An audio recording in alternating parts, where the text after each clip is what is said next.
बिस्मिल्लाहिर्रहमानिर्रहीम। अस्सलाम वालेकुम ख़वातीन और हज़रात, मैं हूं आपका जुनैद सलीम और आप देख रहे हैं इंसाफ डिजिटल। नाजरीन, जब से इस्लामाबाद हाई कोर्ट की तरफ से खान साहब की रिहाई का फ़ैसला आया है, हर बंदे की ज़बान पे एक ही सवाल है कि क्या खान साहब आज या 24 से पहले रिहा हो जाएंगे। और मेरा बड़ा नपा-तोला सा जवाब ये है कि उम्मीद रखने में कोई अर्ज नहीं है, लेकिन मेरी ज़ाती राय ये है और कुछ इसमें इंफॉर्मेशन भी शामिल है कि 24 नवंबर से पहले खान साहब की रिहाई मुश्किल है।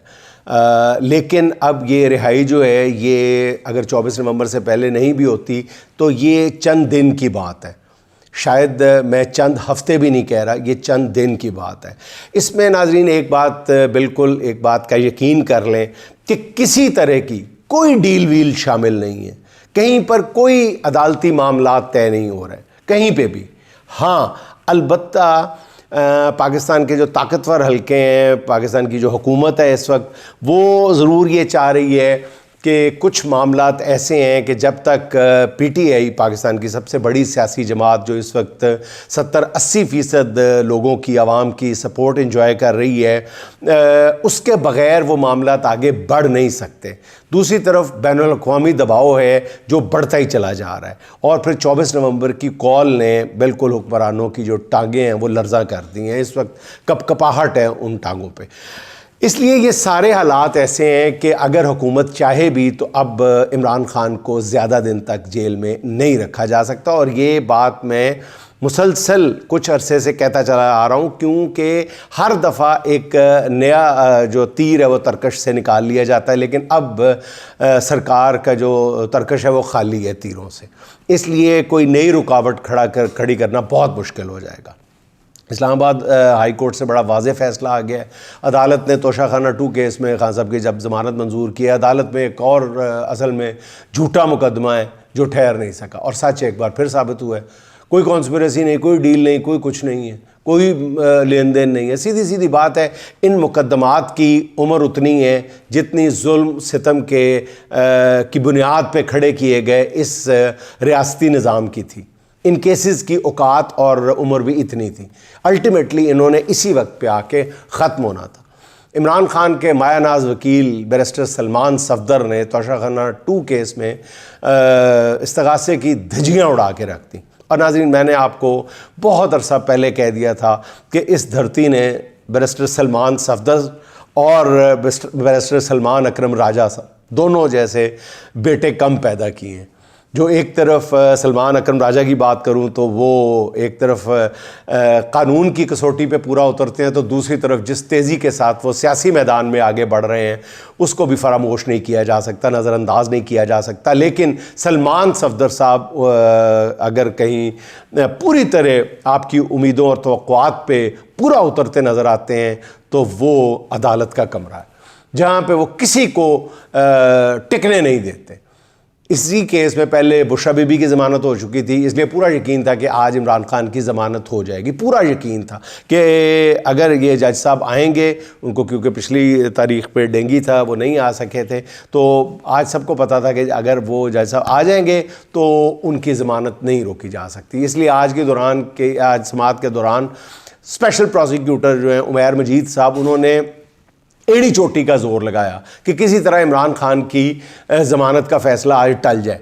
केस की समाअत शुरू होते ही उन्होंने अदालत से इस्तदा की कि जी इस समाअत से कल रात से, अब ज़रा अंदाज़ा लगाएं कि इस्तगासा बहाने क्या लगा रहा है ज़मानत ना देने के, ज़रा अंदाज़ा करें कि वो कह रहे हैं, इस्तगासा के वकील कह रहे हैं कि हजूर वाला समाअत से कल रात से सोशल मीडिया पे चलाया जा रहा है कि इमरान खान की आज ज़मानत हो जाएगी। यानी सरकारी वकील मुअज़्ज़ज़ जज साहब को ये कह रहे थे कि सोशल मीडिया के इस तासुर को दूर करने के लिए इमरान खान को आज ज़मानत ना दी जाए। लेकिन जस्टिस मियां गुल हसन औरंगज़ेब ने रिमार्क्स दिए कि आप मीडिया को छोड़ें, उसे कहने दो जो कहता है, उसका यही काम है, आप अपने केस पे बात करें। और सरकारी वकील ने मौक़िफ़ इख्तियार किया कि इमरान खान की मिली भगत से तोहफे में मिलने वाले जो ज्वेलरी सेट का गलत तखमीना लगाया गया। इस पर जज साहब ने सवाल किया कि जिन सरकारी मुलाजमीन ने गलत तखमीना लगाया, आपने उनके साथ क्या सलूक किया, उन पर मुकदमा क्यों नहीं बनाया? जिससे प्रोसिक्यूटर ने जवाब दिया कि उन सरकारी मुलाजमीन पर कोई क्रिमिनल एक्ट साबित नहीं हुआ, इसलिए उन्हें कुछ नहीं कहा गया। क्रिमिनल एक्ट सारे इमरान खान पर ही साबित हुए हैं आपके, और किसी पे कोई नहीं, पूरे मुल्क में और किसी पे क्रिमिनल एक्ट कोई भी साबित नहीं हुआ। कातलों पे, लुटेरों पे, मनी लॉन्ड्रर्स पे, जिस पे भी, किसी पे कोई क्रिमिनल केस नहीं है। क्रिमिनल है इस मुल्क में तो एक ही है, इमरान खान, बस। अच्छा, इस पे जस्टिस मियां गुल हसन औरंगजेब ने रिमार्क्स दिए कि फिर तो वो बहुत अच्छे लोग हुए जिन पर आपके यानी क्रिमिनल एक्ट ही नहीं लग सकता, फिर तो वो बहुत अच्छे लोग हुए, और इस बात पे अदालत में बेसाख्ता कह लगे।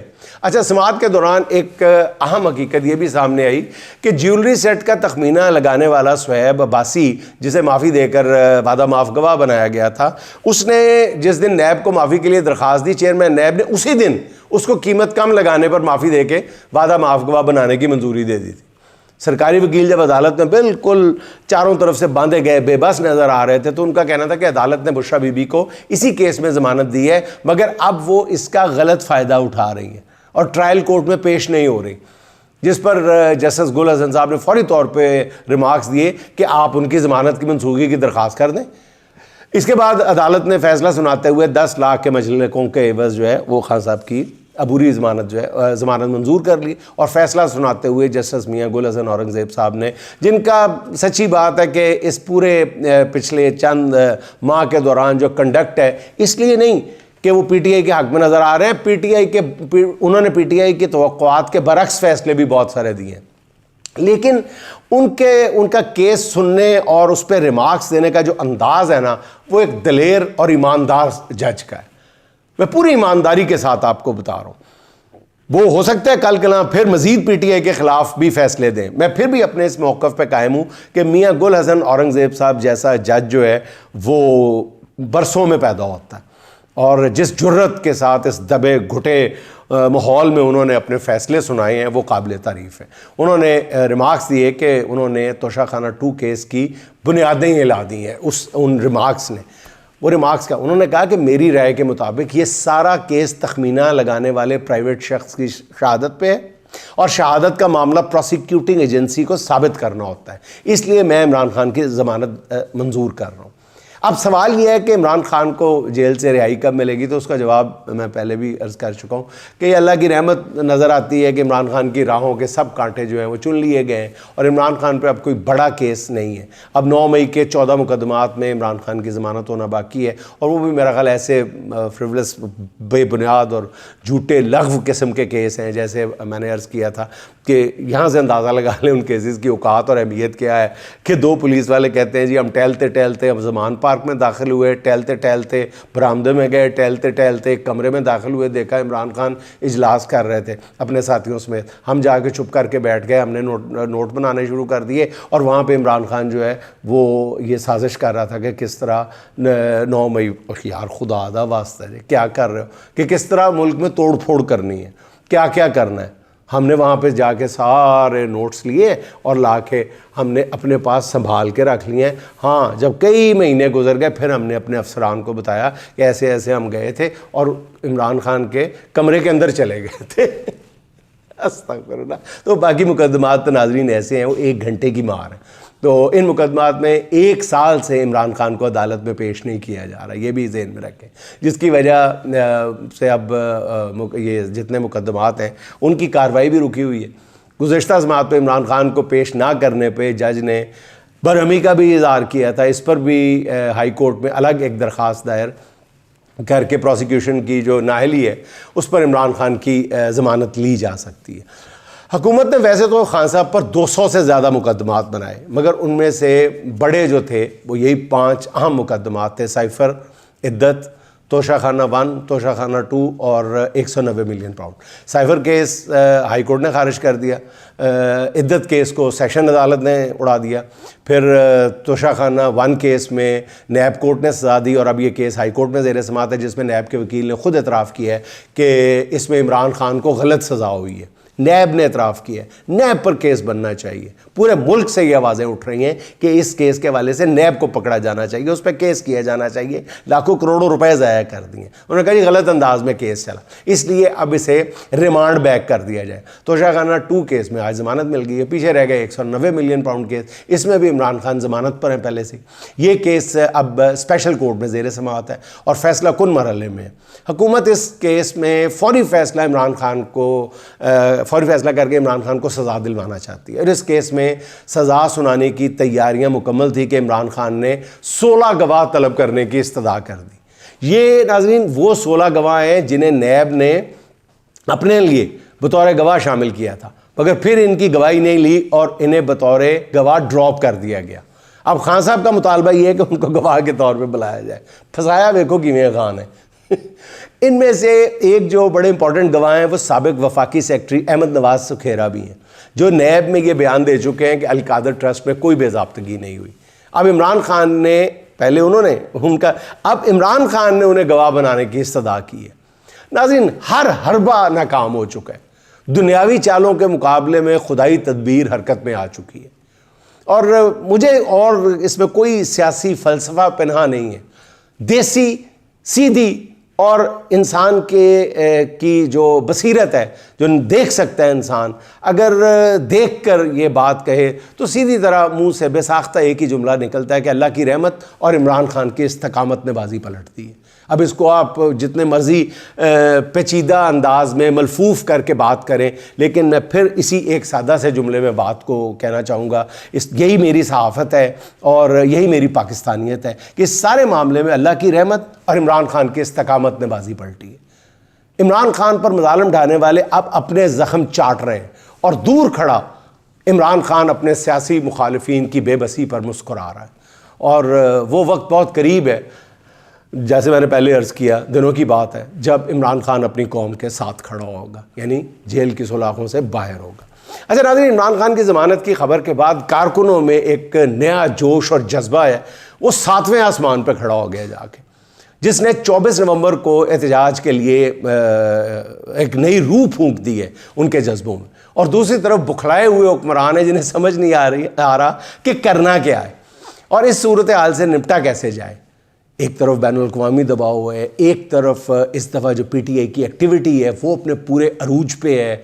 खुफिया क़ुव्वतों के जो नुमाइंदा समझे जाने वाले फैसल वावडा साहब जिस तरह मौजूदा हुकूमत पर, नून लीग पर तनकीद कर रहे हैं, उससे नून लीग की हुकूमत जो है वो बहुत घबराई हुई थी। पहले ही घबराई हुई थी कि गुज़श्ता रोज़ एपेक्स कमेटी के इजलास में पहली बार army chief general Asim Munir ने खुलकर हुकूमत पर तनकीद कर दी। अब हो सकता है कि army chief of the camera पहले भी इससे ज़्यादा तनकीद करते रहे हों, लेकिन किसी इजलास में भरी महफिल में पहली बार उन्होंने मौजूदा हुकूमत को खरी खरी सुनाई है। आर्मी चीफ ने कहा है कि हुकूमत की नाअहली का खुमियाजा सिक्योरिटी फोर्सेस के जवान शहादतें देकर अदा कर रहे हैं। मौजूदा हालात के तनाजुर में अब ये आर्मी चीफ के इस जुमले को बहुत अहमियत दी जा रही है। ज़राए का कहना यह है कि एपेक्स कमेटी का इजलास में जिस इजलास की मैं बात कर रहा हूँ, इसमें मरियम नवाज़ और अली अमीन गंडापुर के दरमियान नोक-झोंक हुई है और मरियम नवाज़ ने पुरजोर अंदाज में शिकवा की है कि खैबर पख्तूनख्वा से जत्थे इस्लामाबाद पर हमला आवर हो रहे हैं, जिससे माली के साथ साथ जानी नुकसान भी होता है। इस पर अली अमीन गंडापुर ने फौरी जवाब दिया और बड़े तहम्मुल के साथ जवाब दिया कि पाकिस्तान के सबसे मकबूल लीडर को 1 साल से ज़्यादा हो गया बग़ैर किसी जुर्म के जेल में डाला हुआ है। पंजाब में सियासी मुखालिफिन पर हर तरह का जुल्म किया जा रहा है। इन हालात में लोग एहतजाज के लिए निकलेंगे और ज़रूर निकलेंगे। ज़राए ये कहते हैं कि ये गुफ्तगू करते हुए अली अमीन काफ़ी पुरस्कून दिखाई दे रहे थे। ना उन्होंने अपने मखसूस अंदाज में अपनी आवाज़ को ऊंचा होने दिया, ना उनका लबो लहजा तल्ख हुआ। बड़े तहम्मुल के साथ एक वज़ीर आला के तौर, एक ज़िम्मेदार शख्स के तौर पे उन्होंने वहाँ पे ये बात की, जिस पर इजलास में बैठी हुई एक और अहम शख्सियत ने अली अमीन गंडापुर को मशवरा दिया कि आप KP के कारकुनों को इस्लामाबाद से लाने की बजाय पंजाब में अपने कारकुनों को बाहर निकालें और मोबिलाइज़ करें। हैरानकुन तौर पे इजलास में मौजूद वज़ीर आज़म और आर्मी चीफ ने भी इस मशवरे पे कोई बुरा नहीं मनाया, लेकिन मरियम नवाज़ जल भुन के रह गई। अच्छा नाज़रीन, अपोजिशन की तरफ से एहतजाज की कॉल किसी भी हुकूमत के लिए हमेशा की तरह परेशानी का बायस ही होती है। मगर 24 नवंबर के एहतजाज की कॉल पर हुकूमत जिस तरह की गैर मामूली परेशानी का मुजाहरा कर रही है, उसकी बाज़ मामलात बाज़ वालों से तो समझ आ रही है, बाज़ वालों से समझ नहीं आ रही। मगर पिछले 24 घंटे के दौरान एहतजाज के हवाले से जो ख़बरें इस खाकसार को मौसूल हो रही हैं वो यही है कि आवाम को मोबिलाइज़ करने की जो इत्तलात और फुटेजेस सामने आ रही हैं उससे अंदाज़ा हो रहा है कि हुकूमत की घबराहट और कपकपाहट बिला वजह नहीं है। इंटेलिजेंस एजेंसियां जिस तरह की रिपोर्ट्स हुकूमत को दे रही हैं उसमें हुकूमत के लिए तशवीश ही तशवीश है। ज़राए का ये कहना है कि सिर्फ खैबर पख्तूनख्वा से एक अंदाजे के मुताबिक 10 लाख के लगभग कारकुनों को इस्लामाबाद लाने की तैयारियां भरपूर अंदाज में जारी हैं। जी हाँ, 1 मिलियन ओनली फ्रॉम केपी। और इसमें ख़बर यह भी है कि मकामी क़यादत, जिसमें यह नई क़यादत है, ये पहली दफ़ा सामने आ रहे हैं नौजवान, जिनमें ज़्यादातर नौजवान अच्छा वो टारगेट के बिल्कुल करीब पहुँच चुके हैं। केपी में शाहिद खट्टक, मीना खान आफरीदी और शफकत अय्याज जैसे नौजवान जो है वो बड़ी तंदही के साथ अपना टारगेट अचीव करने में लगे हुए हैं। पंजाब के बड़े शहरों में बड़ी ज़बरदस्त एक्टिविटी हो रही है, बड़ी जुर्रत के साथ अपनी जान हथेली पे रख के। और यही सबसे आम बात है कि जैसे ये वही है पंजाब में जिस तरह शहरों में मुहिम चल रही है, अवेयरनेस कैंपेन चल रही है, बिल्कुल वैसी है जैसे 8 फरवरी के इलेक्शन के लिए चलाई गई थी। कारकुन छोटी छोटी टोलियों में डोर टू डोर कैंपेन चला रहे हैं और एहतजाज के लिए इमरान खान का पैगाम घर घर पहुंचा रहे हैं।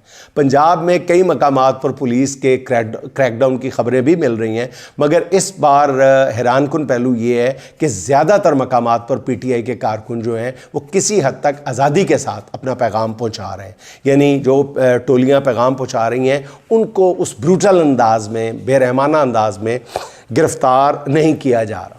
माजी की तरह इस बार यानी उन कारकुनों की जानवरों की तरह पकड़ दकड़ नहीं हो रही। और ज़राए की खबर यह भी है कि माजी की तरह इस बार भी तमाम थानों को तहरीक इंसाफ के मुतहर्रिक कारकुनों की लिस्टें दे दी गई हैं, मगर ताहाल पुलिस ने ज़्यादातर मकामात पर जालमाना क्रैकडाउन शुरू नहीं किया।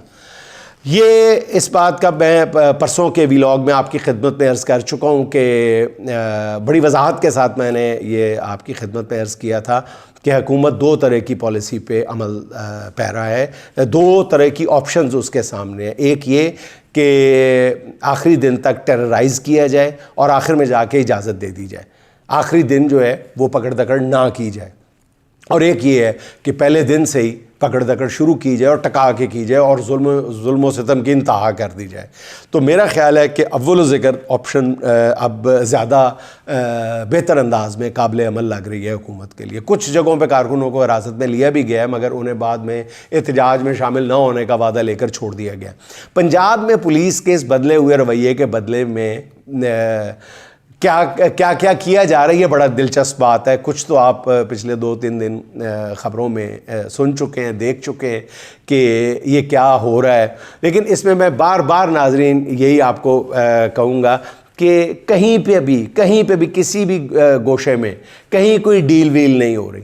ये जुल्म सितम का निज़ाम था जो अदालती सतह पे, सियासी सतह पे भी और एडमिनिस्ट्रेटिव सतह पे भी अपनी तबई उम्र पूरी कर चुका है। अब पंजाब में पुलिस के इस बदले हुए रवैये के बारे में मैंने टो लगाने की पूरी कोशिश की, तो इस बारे में मुझे जो मालूमात मिली हैं वो कुछ यूँ है कि ज़राए का कहना है कि पस पर्दा क़ुव्वतों ने अभी तक तहरीक इंसाफ के एहतजाज के हवाले से हतमी फ़ैसला नहीं किया कि उसे ताकत से रोकना है या और क्या उसके लिए सिविल आर्म्ड फोर्सेस को पूरी तरह ताकत फराहम करनी भी है या नहीं। लेकिन नाज़रीन, अगर ये डील होती तो आप एक बात जहन में रखें कि फिर रेंजर्स को इस तरह वहाँ पे डिप्लॉय करने की इजाज़त ना दी जाती। ठीक है, एक बात तो जहन में रखें कि ये कोई डील वील नहीं है। अब यही वजह है। अच्छा, लेकिन अब वो किस तरह आगे बढ़ती हैं, ये फोर्सेस क्या लाएमल इख्तियार करती हैं, ये मेरा ख्याल है कल तक ये वाज़े हो जाएगा। पंजाब पुलिस भी ज़्यादा मुतहर्रिक नज़र नहीं आ रही, क्योंकि गुज़िश्ता 2.5 साल से पंजाब पुलिस सिविल क़यादत की बजाय कहीं और से अहकामात लेकर हरकत में आती थी। अब इस दफ़ा क्या होता है ये आने वाला 1-2 दिन बता देंगे, कल के दिन सूरत हाल वाज़े हो जाएगी। एक तो जेल में बैठे इमरान खान ने हुकूमत की नाक में दम कर रखा है और उस पर बैरूनी दुनिया जो है उसका अलग दबाव है। हुक्मरानों के लिए ये नाकाबिले बर्दाश्त होता जा रहा है। अमेरिका और बरतानिया के बाद अब कनाडा की पार्लियामेंट ने भी इमरान खान की गिरफ्तारी के ख़िलाफ़ करारदाद मंजूर कर ली और करारदाद में मुतालबा किया गया है कि पाकिस्तान में कैनेडियन हाई कमिश्नर को पाबंद किया जाए कि वो जेल में इमरान खान से मुलाकात करें। ये वो काम है जिससे हुकूमत की जान निकलती है कि जेल में इमरान खान से मुलाकातें जो हैं ये बड़ा अजाब है, इससे जान छुड़ाओ। लेकिन ये तो होना है, ये तो करना पड़ेगा। अब कैनेडियन पार्लियामेंट को इमरान खान की सेहत और खैरियत के बारे में वो आके हाई कमिश्नर रिपोर्ट देंगे। ये वो खारजी महाज है जहाँ से आने वाला दबाव हुक्मरानों के लिए नाकाबिले बर्दाश्त हो चुका है। इससे पहले अमेरिकन पार्लियामेंट के 348 अरकान ने पाकिस्तान में इंसानी हकूक़ और तहरीक इंसाफ पर होने वाले मज़ालिम के ख़िलाफ़ करारदाद मंजूर की थी। इसके बाद अमरीकी कांग्रेस के 62 अरकान ने वो ज़बरदस्त किस्म का ख़त लिखा था इमरान खान पर, जेल में ढाए जाने वाले मज़ालिम पर, जो बाइडन को ख़त लिखा था।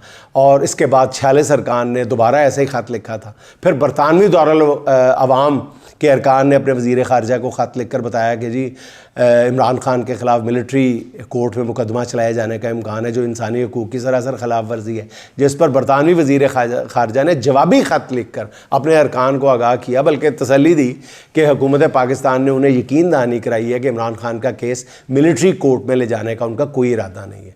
अच्छा नाज़रीन, इंतहाई मुस्तनद राय का कहना है कि अमेरिकन पाकिस्तानियों की कोशिशों से अमरीकी नुमाइंदगान में एक और करारदाद की तैयारी की जा रही है। नाज़रीन, ये आप याद करें कि मैंने आपको कमो बेश 1 महीना गालिबन 1.5 माह पहले ये बता दिया था कि अब वहाँ पे अमेरिकन पाकिस्तानी जो हैं वो सजाद बरकी साहब की क़यादत पे ये काम कर रहे हैं। उन्होंने अब ये तहैया कर लिया है कि अब जो वो अरकान कांग्रेस से रब्ता करेंगे तो उसका मकसद बाइंडिंग रेजोल्यूशन लाना होगी, यानी जिस पर अमेरिकन गवर्नमेंट जो है वो अमल करने की पाबंद हो जाएगी। यानी वो सिर्फ मजम्मत से काम नहीं लिया जाएगा, बल्कि पाकिस्तानी हुकूमत से इस अंदाज़ में बात की जाएगी कि पाकिस्तानी हुकूमत को इंसानी हकूक़ की जो खिलाफ वर्जियाँ वो बंद करना पड़ेंगी। उसके साथ और भी बहुत पूरा पैकेज होता है जो किसी भी हुकूमत की जान निकाल देने के लिए काफ़ी होता है। अब ये इन बातों की, मेरी उस ख़बर की अब तस्दीक हो रही है कि बाइंडिंग रेजोल्यूशन लाने वाली जो कोशिशें हैं वो अपने हतमी मरहले में दाखिल हो रही हैं। अब पाकिस्तान अमेरिकन कम्युनिटी के सरकर्दा रहनुमाओं का कहना ये है कि अब आने वाली करारदाद बिल्कुल उसी तरह की होगी जिस तरह यूक्रेन वॉर के बाद रूस और उसके सरकर्दा अफराद के ख़िलाफ़ लाई गई थी, जिसके तहत रूस और उसके सरकर्दा बिजनेसमैनों की पूरी दुनिया में अकाउंट जो थे वो फ्रीज़ कर दिए गए थे। इस करारदाद पर काम करने वाले पाकिस्तानी अमेरिकन का कहना है कि उन्होंने पाकिस्तान में रजीम चेंज के किरदारों और पीटीआई क़यादत और कारकुनों पर मज़ालिम करने वाले सिक्योरिटी अफसर और ब्यूरोक्रेट्स की लिस्टें मुरतब करके उनको दी हैं। इन अमेरिकन पाकिस्तानियों का कहना है कि वो अगली करारदाद के ज़रिए फ़हरिस्त में मौजूद पाकिस्तानियों के बैरून मुल्क असासे मुंजमद कराने के अलावा उन पर सफरी पाबंदियाँ भी आयद कराएंगे।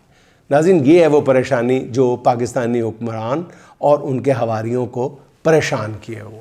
और नाज़रीन, आखिर में फैज़ अहमद फैज़ साहब की ज़बान में आज की आखिरी बात जो बहुत ही हस्बे हाल है और इत्तफाक से आज फैज़ साहब की 40वीं बरसी भी है।